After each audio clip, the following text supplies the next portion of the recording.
Leyendo justamente anoche sobre algunos acontecimientos de estos 50 años, y Lito Nieva decía que en aquel entonces empezar a hacer rock nacional era vivir del arte y pensar en dedicarse exclusivamente a eso. Entonces uno empieza a analizar a la edad que tenían ustedes, que eran muy jóvenes cuando comenzaron, si compartís, claro, si compartís esto de vivir del arte y también de que este sea tu laburo también. Sí, claro, digamos, esa fue nuestra idea y la llevamos a cabo durante, toda esta vida, ¿no? Todos estos años, con algunos altibajos y mucho esfuerzo, ¿no? Porque, digamos, ahora, digamos, el movimiento de rock está como muy difundido, pero en esos años era bien difícil, que la gente conociera nuestra música de manera masiva, ¿no? Así que fuimos trabajando con mucho tesón, con mucho impulso y tocando en todos los lugares que podíamos y respaldándonos entre todos, ¿no? Porque éramos un grupo de gente que también éramos de diferentes barrios, ¿no? Pero en algún lugar nos sentíamos unidos por esa intención de proponer una nueva música para la Argentina, ¿no? Hola Emilio, Sofía te saluda. Bien, gracias. Siguiendo con esto del camino que han hecho ustedes como músicos, quería preguntarte cómo influía y cómo influye actualmente el contexto económico, político, cultural a la hora de componer. Pienso, por ejemplo, en la época de Malvinas, donde el rock en español y todo lo nacional tomó más fuerza. Sí, influye inevitablemente, Sofía, aunque uno dijera, yo me voy a abstraer de todo el mundo que me rodea para componer y hacer mis cosas, inevitablemente influye. Más, digamos, quizás para explicar esto, cuando muchas veces nos preguntan a nosotros, ¿y ustedes cómo hacían para componer en la época de la dictadura, etcétera? Digamos, como nosotros empezamos de tan chicos a hacerlo, y prácticamente los primeros años en que empezamos a laburar y a tocar y a crear música, siempre estábamos en situaciones de dictadura. En realidad nos acostumbramos a respirar ese oxígeno, eso es como un mecanismo de autopreservación, o sea que, digamos, nosotros siempre tuvimos esa manera de seguir adelante, aún en momentos que fueran complejos, ¿no? Políticamente o económicamente o socialmente. Siempre pertenecemos, sobre todo los que somos más grandes, pertenecemos a esa generación en donde empujábamos, no saliéndonos de la realidad, pero pasando por sobre ella para poder hacer el arte que queríamos, ¿no? ¿Qué tal, Emilio? Agustín te habla. Ahora que justamente estábamos hablando de el tema de la composición, quería preguntarte si encontrabas un hilo conductor entre la forma de hacer rock y de componer con el rock que se hace hoy en día. ¿Hay un punto en común? Y la verdad es que no lo sé, porque eso quizás son más ustedes o el público o la gente que es más oyente y que nos ve en otra perspectiva, como para poder opinar de eso. Lo que sí creo yo que, muchos de los grupos que hoy tocan, usan algo de ese ADN que escribimos nosotros, pero creo que las cosas y las condiciones y los valores del mundo han cambiado. No es lo mismo lo que pasaba en los años 60 que lo que sucede ahora en todo sentido, y entonces los parámetros de vida y los valores, las éticas y todo eso se han transformado. Entonces seguramente algo de eso que nosotros iniciamos está presente, pero yo no te podría decir definidamente en quiénes, en qué cantidad y todo eso, ¿no? Pero sí creo que la gente sabe que nosotros empezamos un laburo musical, creando una música que estaba en empatía con los procesos musicales de la juventud en el resto del mundo, pero que hicimos un lenguaje que es absolutamente original. El rock argentino es quizás el rock más original del mundo de habla hispana, no porque lo diga yo, sino porque bueno, ya se sabe, ya se ha comprobado. Lo empezamos a ver nosotros cuando viajamos a España con Aquelarre hace tantos años, pero con el tiempo se fue consolidando esa idea de que el rock argentino, como surge en un lugar tan especial y con una especie de mixtura de todas las músicas que nos antecedieron, porque eso es lo que tiene el rock argentino, que tiene mucho de toda la cancionística precedente, digamos, del folclore, del tango, etcétera, nada más que presentado en otro envase, y eso significa, digamos, para la gente que escucha, sobre todo, ya te digo, del mundo habla hispana, una visión muy amplia y creativa del rock argentino, ¿no? Te quiero preguntar sobre la experiencia que pasaste con el programa En Encuentro. Fue la primera vez que hiciste televisión. ¿Qué huella te dejó hablar con tantos grandes artistas? Algunos de ellos son conocidos personales, otros son colegas, pero digamos, la experiencia para mí fue divina porque, digamos, para mí, viste que la música funciona como si fueran las canciones, como si fueran postales evocativas para la gente.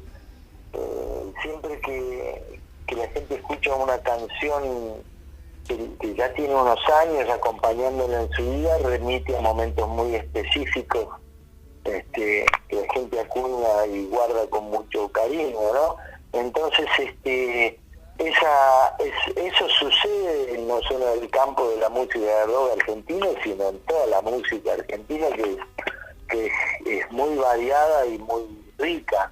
Así que yo pude comprobar en la charla con muchos de los autores que vos sabés que ese sentimiento rockero que teníamos nosotros, o que seguimos manteniendo, es más que un sentimiento rockero, es como un sentimiento más relativo al hecho de la creación, porque encontré ciertas cosas o ciertos parámetros muy parecidos en gente del tango y del folclore, ¿viste? Entonces no es únicamente esa fuerza, esa intensidad y ese interés por crear solamente patrimonio del mundo en el cual nosotros desarrollamos nuestro lenguaje, que es el rock, ¿no? Sí. Es una experiencia bárbara que pienso seguir repitiéndola más adelante. Lo que pasa es que ahora estoy en pleno proceso de entrar a grabar el disco mío, que hace años que lo tengo postergado, y ya he acumulado muchos temas, y como no puedo hacer el programa de televisión y grabar el disco a la vez, porque es muy intenso y me resulta muy complejo para mí, primero voy a grabar mi disco y luego en algún momento retomaré la idea de hacer el programa de televisión, que en realidad es como si fuera un gran archivo de la cancionística. En cada programa aparece la historia de una canción específica, cómo se creó, quién la hizo, en qué momento, etcétera, etcétera. Sí, a propósito, con respecto al programa, sabes, Emilio, que el otro día, estuve viendo los distintos capítulos y casualmente el capítulo en el que aparece el Flaco Spinetta es el que tiene más reproducciones en YouTube. Quería preguntarte, ¿por qué pensás que sigue tan vigente la figura de Spinetta hoy en día? Sí, porque, bueno, obviamente, por supuesto, Luis Alberto fue un artista muy creativo y talentoso. También el hecho de la muerte va agrandando esa imagen y otorgándole una profundidad, una presencia, o sea, va atravesando generaciones, ¿no? Porque ahí yo veo muchas veces chicos jóvenes en la calle que de 20 años o menos, que me preguntan. Evidentemente la figura de él fue expandiéndose atravesando un montón de etapas, de generaciones, sobre todo porque la imagen de él ha quedado fijada en una cosa de creatividad y de defensa de valores éticos y artísticos contra cualquier marea y cualquier tormenta. Creo que es un poco la imagen paradigmática que uno puede tener de un artista, ¿no? Que aún en condiciones adversas sigue con sus ideales, con su cosmovisión, con su forma de presentar el mundo, con sonidos, o en el caso de un artista plástico, con sus imágenes, aún que el momento no le sea favorable, sigue con ese trabajo y finalmente, no sé, en algún momento de su vida, si por supuesto tiene que tener talento, no solamente consecuencia y obsesión y determinación, sino talento, en algún momento eso se consolida y produce un reconocimiento como el reconocimiento que tiene Luis en toda la Argentina y fuera de la Argentina también, ¿no? Estamos hablando con Emilio del Guercio. Es un enorme placer en este homenaje a los 50 años del rock nacional tenerlo aquí. Así que nos pone muy contentos. Se lo dije al comienzo de la nota y se lo vuelvo a reiterar. Y me quedé con algo que dijo hace un instante cuando hablaba del programa de televisión, una sensación que me dio a mí en lo personal. Cuando pongo el programa, cuando veo los archivos, lo estoy mirando por YouTube y pensaba, este también es un regalo de Emilio a la historia del rock. Digo, lo ha pensado, tal vez, ahora tengo la oportunidad de conocerlo, pero como decir, che, ¿es el archivo digital o es el archivo del rock nacional también? Cuando nace esta producción, Emilio, ¿nace un poco por ahí? ¿O es un proyecto totalmente aparte a lo que uno puede imaginar como lo que nos va a quedar a nosotros en el recuerdo, lo que le vamos a poder contar a aquellos o a aquellas generaciones que se siguen apoyando en sus discos? No, digamos, la idea de ese programa nace de un homenaje a toda la cancionística que yo escuché, y que no solo yo, sino gente de nuestra generación, porque, digamos, nosotros que nos expresamos a través del rock no nacimos de la nada, ¿viste? O sea, todas las influencias musicales están presentes en nuestros programas, aunque uno dijera, mirá, qué distante que está de una canción de rock o una canción como, que se llama, no sé, Samba de mi Esperanza, o alguna samba o un tango. Tal cual. Eso es como, se aprende como por ósmosis, ¿viste? Y va entrando en los poros desde que sos niño, en las reuniones familiares, en los pasados, de la abuela, qué sé yo, de los abuelos o de los tíos que cantaban, agarraban la guitarra, y surge de eso, pero en realidad, básicamente, además de eso, surge cuando yo un poco más grande ya empiezo a percibir lo que te dije hace un ratito, que es que, bueno, pero entonces la música lleva junto digamos, a esa melodía un montón de historias de vida de miles de personas que son un capital humano gigantesco, ¿viste?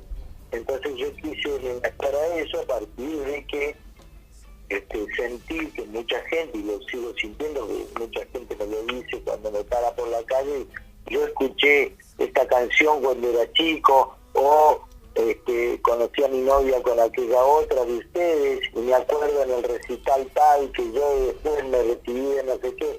O sea, cada persona te cuenta un fragmento de su vida asociado a eso, y eso a mí la verdad que me produjo un impacto muy grande, ya de muchos años de haber tomado conciencia de eso, y también yo me puse a reflexionar sobre qué me había pasado a mí con otras músicas, como te dije hace un momento, ¿no? Con músicas que parecen venir de lugares tan distantes aparentemente, ¿no? Porque cuando nosotros empezamos queríamos diferenciarnos de los gustos de nuestros viejos, entonces creíamos o pretendíamos estar alejados de ellos, pero sin embargo en muchas composiciones de Almendra y de muchos, por lo menos de los comienzos del rock argentino, hay mucha de toda esa melodía que proviene del folclore, del tango, ¿no? Así que la idea del programa parte de una conciencia de la experiencia mía como artista dentro de Almendra, de Aquelarre, y luego se traslada al resto de la cancionística argentina, que es enorme, ¿no? Emilio, ¿cómo viene el nuevo disco y si ya tenemos alguna fecha para alargarlo o para empezar a tocar en algunos lugares, para empezar a rodar? Y el disco estoy justamente en este momento con todas las maquetas, ¿viste?